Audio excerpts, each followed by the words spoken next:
창세기 14장 17절에서 24절 말씀 우리 한 절씩 교독하겠습니다.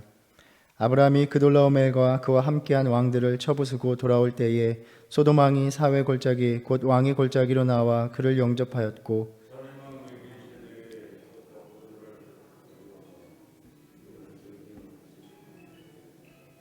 그가 아브라함에게 축복하여 이르되 천지의 주제이시오 지극히 높으신 하나님이여 아브라함에게 복을 주옵소서.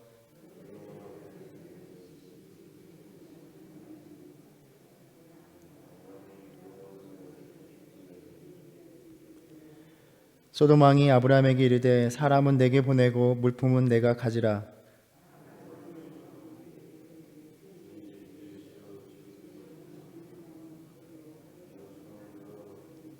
내 말이 내가 아브라함으로 치부하게 하였다 할까 하여 내게 속한 것은 실 한 오락이나 들매끈 한 가닥도 내가 가지지 아니하리라. 나와 동행한 아넬과 에스골과 마므레의 분깃을 제할지니 그들이 그 분깃을 가질 것이니라. 아멘. 아브라함이 롯을 잡아간 그돌라오멜과 또 그와 함께한 왕들을 파하고 승리를 거두고 돌아올 때에 소돔 왕이 나와서 그를 영접합니다. 소돔 왕이 마중 나온 것이 사회 골짜기 또 왕의 골짜기다라고 불립니다. 이 왕의 골짜기는 예루살렘 부근인데 소돔 왕이 꽤 멀리 마중 나온 것으로 보아서 그가 얼마나 기뻐하였는지를 우리가 알 수 있습니다. 소돔 왕은 그러나 어떠한 선물도 가져오지 않은 반면에 멜기세덱은 떡과 포도주를 가지고 나와서 아브라함을 맞이하며 잔치를 베풉니다. 이 멜기세덱이라는 말의 이름이 정의의 왕 또는 나의 왕은 의롭다라는 의미입니다. 그는 살렘의 왕이기도 하고 또 지극히 높으신 하나님의 제사장이었다 이렇게 전하고 있습니다. 시편 76편 2절에 의하면 이 살렘은 예루살렘을 가리킵니다. 멜기세덱이 왕이자 제사장인 것으로 보아서 가나안의 도시 국가였던 살렘은 재정 일치의 사회였음을 우리가 볼 수 있습니다. 이 왕이자 제사장인 멜기세덱이 지극히 높으신 하나님을 섬기고 있었습니다. 이 지극히 높으신 하나님이라는 이 히브리어 말이 엘요온인데 22절에 보면 아브라함의 말에서 하나님 여호와와 동일시 되고 있습니다. 근데 우리가 성경을 읽으며 염두에 둘 것은 오랜 역사를 통해서 기록된 이 성경에는 이스라엘이 오랜 역사를 살아가면서 다양한 사회들, 자신들이 살아갔던 이집트, 가나안, 또 메소포타미아에서 자신들이 경험한 종교적인 현상이나 또 개념들을 주고받으면서 치열한 신앙적인 투쟁을 통해서 만들어진 또 다듬어진 하나님에 대한 고백을 담고 있다는 것입니다.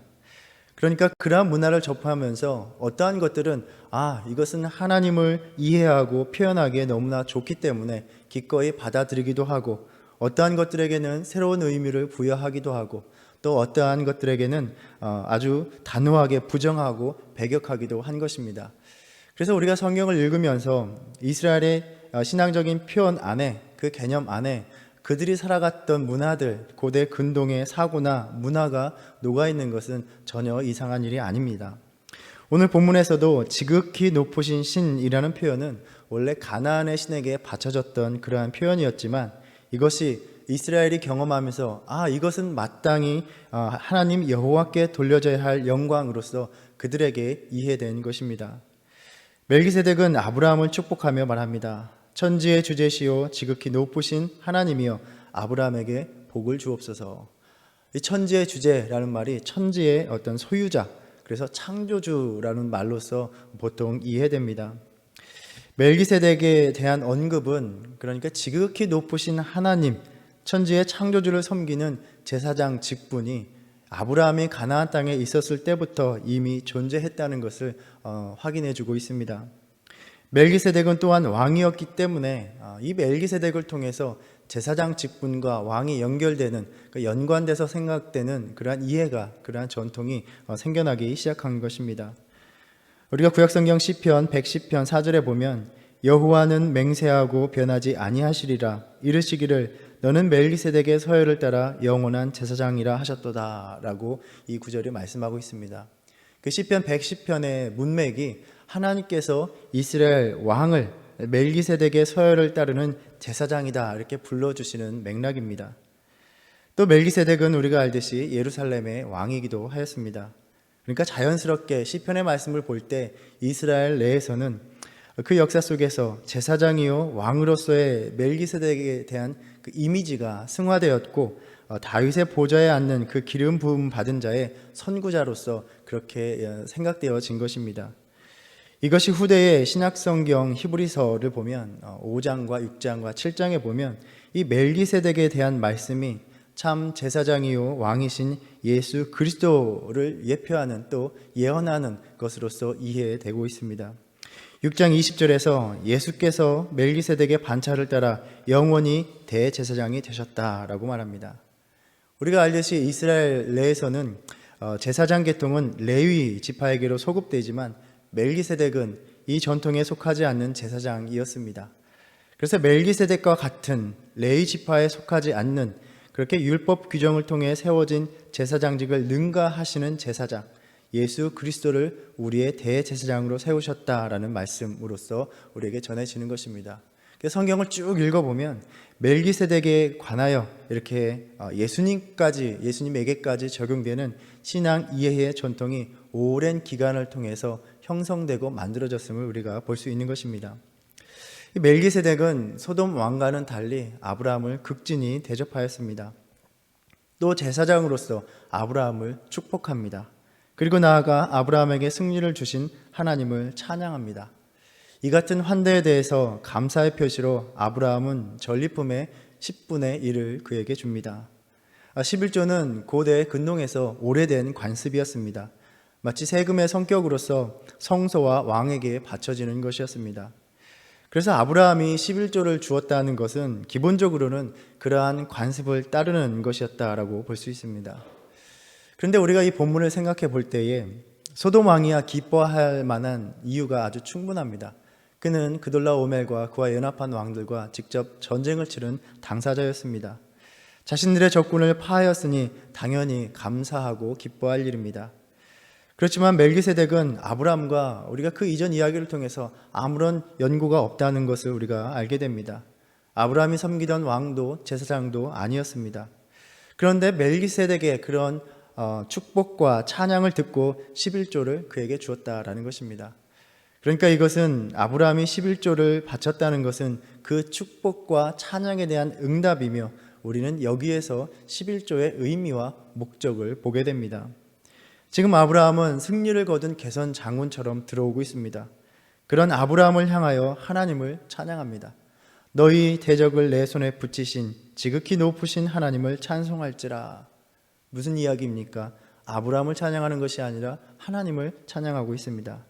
아브라함, 내가 얻은 승리는 온전히 하나님께서 행하신 것이다 라는 의미입니다. 어제 우리가 말씀을 묵상하면서 아브라함이 집에서 길리고 연습한 자 318명을 데리고 그 왕들의 군대를 상대한 것은 하나님이 함께 하시지 않으면 도저히 가능하지 않았던 일이다 라는 것을 묵상했습니다. 이 멜기세덱의 찬양은 아브라함이 행한 것이 아니라 하나님이 행하셨다라는 것을 선언해 주는 것입니다. 하나님께서 그 약속을 이루시기 위해서 끝까지 지키시기 위해서 아브라함의 생명을 지키시고 보존해 주셨고 승리하게 하신 것입니다. 이 찬양에 대한 응답으로서 아브라함이 그에게 11조를 주고 있습니다. 또한 무슨 의미입니까? 그 찬양에 대해서 인정한다라는 것입니다. 내게 주어진 것들이 내 능력과 노력의 결과가 아니라 하나님께서 허락하신 그 고백에 함께 하는 것입니다. 주님께서 주신 것이기에 내가 소유한 모든 것의 주인, 나아가 내 삶의 주인은 하나님이시다라는 고백의 표현이었던 것입니다.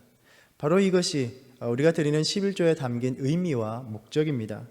어떤 율법에 강제되어서 규정되었기 때문에 드리는 것도 아니고 또 무언가 하나님한테 복을 받기 위해서 드리는 것도 아닙니다. 주님께서 이미 베풀어 주신 것에 대한 감사로서 드리는 것입니다.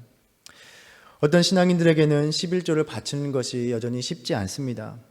여러 상황과 이유가 있겠지만 가장 본질적인 이유는 이 본문을 통해서 볼 때에 내게 있는 모든 소유가 내 힘으로 이룬 것이라 여기기 때문입니다. 그러나 한 가지 우리가 알아야 할 것은 하나님께서는 우리의 11조, 우리의 헌금이 필요하지 않으신 분이라는 것입니다. 우리가 무언가를 하나님께 드림으로 인해서 하나님의 필요가 채워지는 것이 아닙니다. 하나님은 우리로부터 그 어떤 것도 필요한 것이 없으십니다. 하나님은 언제나 우리의 필요를 채워주시는 분입니다. 다만 우리의 바치는 그 행위를 통해서 하나님께 무언가 필요를 채워드리는 것이 아니라 우리가 얼마나 하나님을 인정하는가, 즉 하나님이 베푸신 것임을 인정하며 살아가는가를 보시는 것입니다. 아브라함이 하나님을 얼마나 경외하고 하나님을 섬겼는지 우리는 잘 알고 있습니다. 그런데 하나님께서 이삭을 바칠 때에야 하나님의 사자가 이렇게 말을 합니다. 내가 이제야 내가 하나님을 경외하는 줄을 아노라 라고 말씀하십니다. 바치고자 하는 마음을 간직하고 또 내비치는 것이 아니라 실제로 하나님께 바칠 때에 그때에 우리의 고백이 드러나고 그 고백이 담기는 것이고 하나님께서 인정해 주시는 것입니다. 믿음의 조상 아브라함은 11조를 드림으로써 그렇게 자신에게 주어진 승리가 하나님께서 지어주신 것임을 고백하는 믿음의 모범을 우리에게 보여주었습니다. 이 아침 우리가 아브라함과 같이 나의 인생에 베푸신 모든 것이 하나님의 은혜임을 고백하며 나아가는 저와 여러분 되기를 바랍니다. 그리하여 아브라함과 같이 우리의 삶의 모든 대적을 우리의 손에 붙이시는 하나님의 도우심을 맛보시기를 축복합니다. 아브라함을 극진히 영접한 멜기세덱과는 달리 소돔왕은 전쟁으로 지친 아브라함에게 아무것도 제공하지 않았습니다. 대신에 아브라함에게 물품은 내가 취하고 사람은 나에게 보내라 라고 이야기합니다. 전쟁의 승리자는 노획물을 차지할 권리가, 마땅한 권리가 있었습니다. 그런데 아브라함은 대범하게 이것을 포기하고 있습니다. 왜냐하면 소돔왕의 물품을 취함으로써 자신이 그 때문에 부하게 되었다는 말을 듣기 싫었기 때문입니다. 아브라함의 이 같은 거부는 22절에서 그가 하나님께 손을 들어 맹세하기까지 할 만큼 매우 단호했던 것을 우리가 보게 됩니다. 다만 전쟁에 참여한 사람들의 먹을 것, 또 동맹으로서 참여한 사람들의 분깃을 취하도록 조치를 취할 뿐이었습니다. 그 자신은 아무것도 취하지 않았습니다. 오늘 말씀의 이 사건을 묵상할 때에 우리에게 믿음에 대해서 생각해 볼 여러 여지들을 제공합니다. 19절과 20절 보면 하나님의 칭호가 반복적이면서도 다르게 사용되고 있습니다. 19절에서는 지극히 높으신 하나님은 천지의 주제이십니다. 창조주 하나님에 대한 묘사입니다. 20절에서는 지극히 높으신 하나님은 너희 대적을 내 손에 붙이신 분이다 라고 말하고 있습니다. 아브라함의 구체적인 삶 속에서 경험되는 하나님이었습니다. 우리의 신앙도 우리의 고백도 이같이 구성되었다라고 생각합니다. 즉 하나님을 고백하는 교리적인 용어들, 표현들이 많이 있습니다. 물론 그 안에는 신앙의 역사 가운데 수없이 실제적으로 경험되어진 하나님에 대한 고백이 담겨 있는 표현들입니다. 천지 만물을 주관하시는 하나님, 사랑과 은혜의 하나님, 능력의 하나님. 그러나 우리들에게 있어서 중요한 것은 바로 지금 내 삶 속에서 그 하나님이 어떻게 경험되느냐라는 것입니다.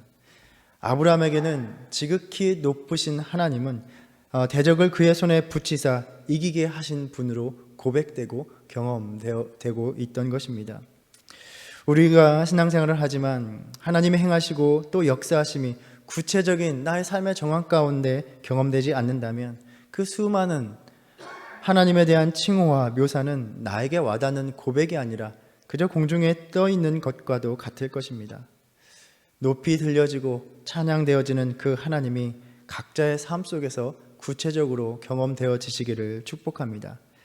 하나님이 아브라함이 대범하게 전쟁에 임할 수 있었던 용기가 약속을 이루시는 하나님을 신뢰하였기 때문이라고 우리는 어제 말씀을 통해서 나누었습니다.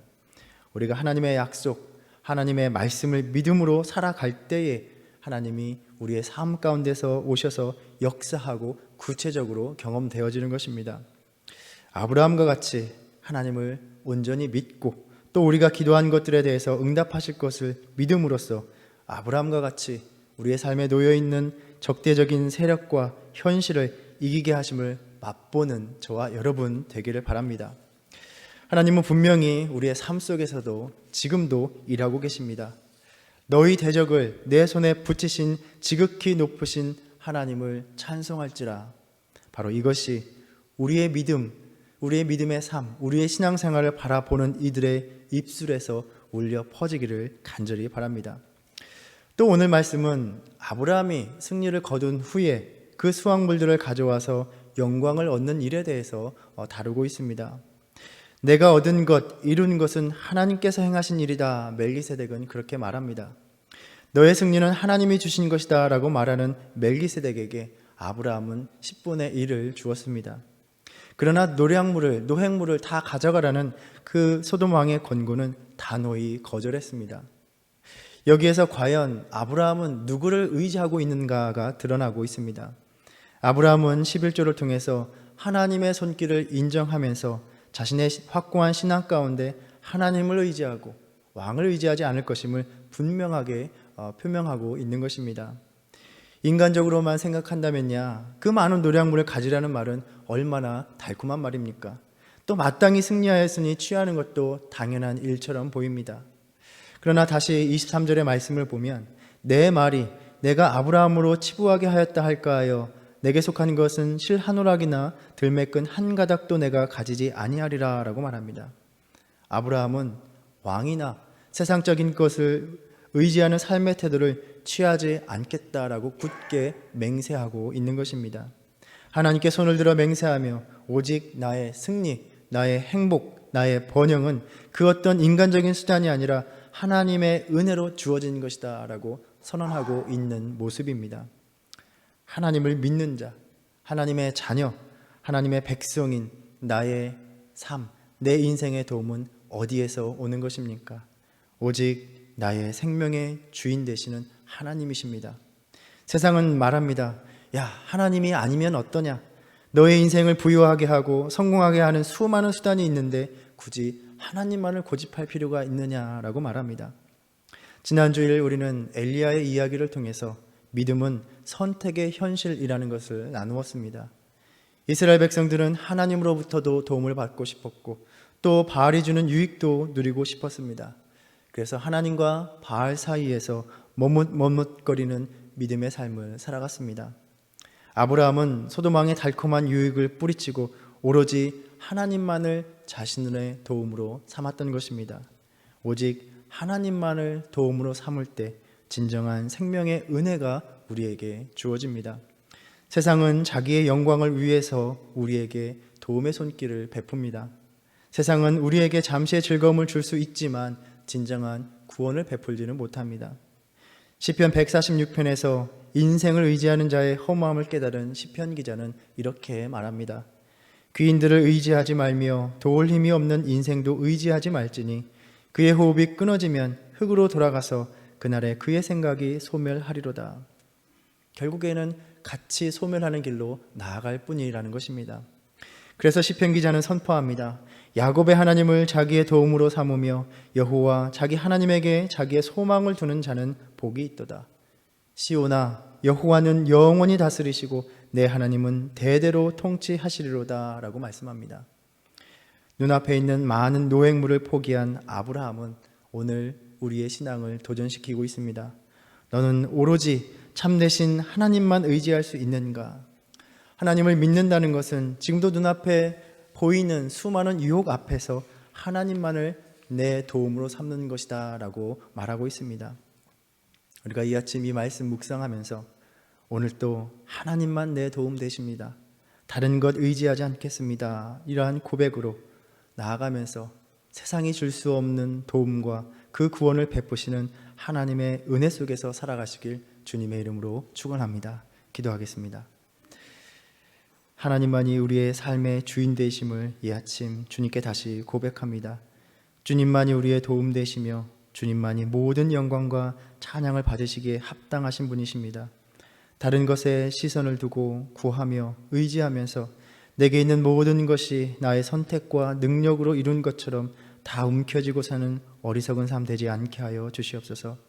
내게 허락하신 모든 것이 주님이 베푸신 것임을 고백하는 믿음, 나의 삶까지도 주님께 바치는 믿음으로 오직 주님만을 도움 삼고 의지 삼아 살아가는 오늘 하루가 되게 하여 주시옵소서. 예수님의 이름으로 기도드립니다. 아멘. 하늘에 계신 우리 아버지여, 이름이 거룩히 여김을 받으시오며 나라의 임하옵시며 뜻이 하늘에서 이룬 것 같이 땅에서도 이루어지이다. 오늘날 우리에게 일용할 양식을 주옵시고 우리가 우리에게 죄 지은 자를 사하여 준 것 같이 우리의 죄를 사하여 주옵시고 우리를 시험에 들게 하지 마옵시고 다만 악에서 구하옵소서.